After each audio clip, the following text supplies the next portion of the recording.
안녕하세요, 책마왕입니다.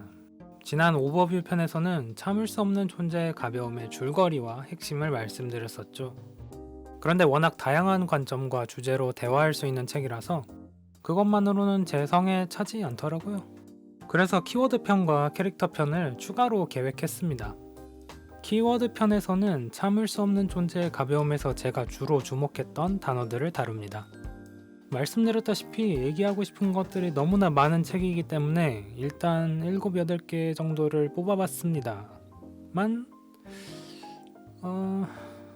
스크립트는 아직 5개 정도만 작성을 했습니다. 대략적으로만요. 이 책을 조금씩 다시 훑어볼 때마다 마음은 키워드가 20개를 넘어가는데요. 아마 제 채널이 멋대로 읽고 말하는 채널이라서 어떻게든 계속해서 추가가 될 것 같네요. 정 안되면 언제 만들어질지 예상이 안되는 캐릭터 편에서 얘기할 수도 있습니다. 각 키워드 옆에는 괄호와 숫자가 있는데요. 이건 부와 장을 가리킵니다. 예를 들어서 1-1은 일부의 1장을 의미하죠.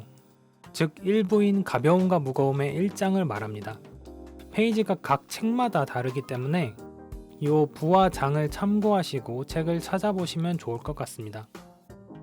그리고 영원한 회귀와 키치는 오버뷰 편에서 언급한 것보다는 더 자세한 내용을 담고 있습니다. 그럼 저는 능력에 못 미치는 제 의욕을 잠시 내려놓고요. 한번 살펴보시죠. 영원한 회귀는 소설에서는 영원 회귀로 나오는데요. 제가 영원한 회귀가 좀 더 명확해서 이 표현으로 말씀드리려고 합니다. 영원한 회귀는 소설의 맨 처음과 중후반에 등장합니다. 그 사이에는 이 개념을 배경으로 한 이야기와 작가의 진술이 담겨져 있죠. 쉽게 말해 대전제 또는 가이드 관점입니다. 따라서 영원한 회귀를 이해하는 만큼 이 책에서 볼 수 있는 것들이 많아집니다. 먼저 오버뷰 편에서 말씀드린 영원한 회귀를 정리하겠습니다. 그 영상에서 저는 영원한 회귀를 모든 존재와 삶이 영원히 반복된다고 가정하는 개념이라고 말씀드렸습니다. 쿤데라 씨는 이 가상의 개념을 통해 실제로 우리가 살고 있는 한 번뿐인 인생이 무의미하다는 점을 상기할 수 있다고 하죠. 한 번의 중대한 선택이 무한히 지속되는 영원한 회귀의 세상과 다르게 우리의 삶은 한 번으로 끝나기 때문에 아주 가볍게 느껴집니다. 실은 아주 가벼운 정도를 넘어서 한 번밖에 안 되네 이기 때문에 허무하게 여기게 되죠. 작가는 영원한 회귀의 역할을 세상사를 우리가 아는 그대로 보지 않게 해준다 라고 소개합니다. 우리가 아는 바가 세상사의 전부가 아니라는 의미입니다. 우리는 영원한 회귀라는 통로를 거쳐 도달하는 인생의 무의미함을 정상참작, 즉 어떤 일의 사정을 종합적으로 고려해보는 데에 사용할 수 있습니다. 그것 자체가 정상참작이기도 합니다. 결과적으로 이 정상참작을 통해 얻을 수 있는 것은 균형입니다. 편향되고 확고해진 우리 인식의 틀에 필요한 균형이죠. 우리는 인생 전체에 반드시 의미가 있고 또 의미가 있어야 하고 그렇기 때문에 의미를 찾고 부여하고 정의하는 자신을 멈추기 어렵습니다. 이로 인해 세상사의 모든 가능성이 열려있다는 점을 부인합니다. 나쁘다고 정의 내린 것은 영원히 나쁘다고 여깁니다. 하지만 인생의 무의미함을 상기한 사람은 우리가 싫어하든 좋아하든 상관없이 일어난 일은 모든 가능성 중 하나였음을 보게 됩니다. 자기를 분노하게 또는 행복하게 한 어떤 것도 영원히 그 속성이 유지되지 않음을 보게 됩니다. 이렇게 영원한 회귀라는 브레이크를 밟아본 사람은 영원한 회귀란 없다는 데 근거한 세계인 우리의 실제 삶이 생각하지 못할 만큼 열려있음을 인정합니다. 또한 이 사람은 일어난 사건이나 어떤 대상이 언제나 선하거나 악하지는 않음을 수용합니다. 내적으로 정해진 인상 등을 다각도로 재조명합니다. 여기까지는 소설 초반에 나오는 영원한 회귀에 대한 설명입니다. 말씀드렸다시피 이 용어는 중후반인 5부에서 다시 등장합니다. 5부의 영원한 회귀는 1부와 같은 정의로 시작하지만 역할은 다릅니다. 그리고 이후에는 그 정의마저도 변화합니다. 5부의 영원한 회귀가 다시 나올 때의 상황은 이렇습니다. 토마시의 아들과 함께 온 기자는 토마시에게 탄원서에 서명할 것을 촉구합니다.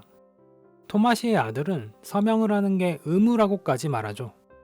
결과적으로 토마시는 서명하지 않겠다고 의사를 밝힙니다. 이후 토마시는 기자의 태도를 돌아봅니다. 서명을 하느냐 마느냐의 선택지를 고려하는 토마시와 달리 기자는 서명을 하는 선택지만 주장했습니다. 이 이야기에서 영원한 회귀가 다음의 내용으로 다시 등장합니다.